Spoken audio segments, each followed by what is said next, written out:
recording the sewer line here at 4021 Northeast 56th. I'm making this recording from the roof vent. I've zeroed out the footage. We're at the turn down at the corner of the house as far as I'm able to push.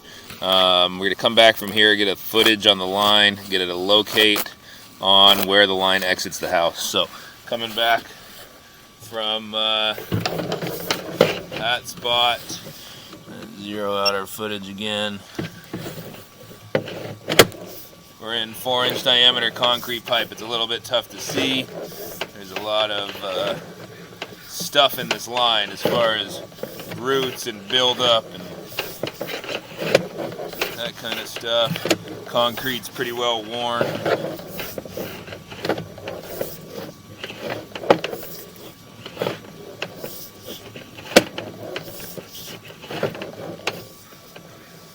So here's where it actually exits the house. So we've got about 18 feet of the original sewer line. I'm going to pause the video and go locate this spot.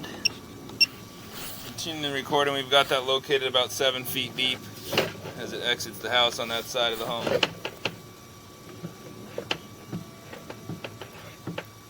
There is a little bit of plastic piping there. I didn't see a cleanout cap on the ground over there, but maybe it's buried.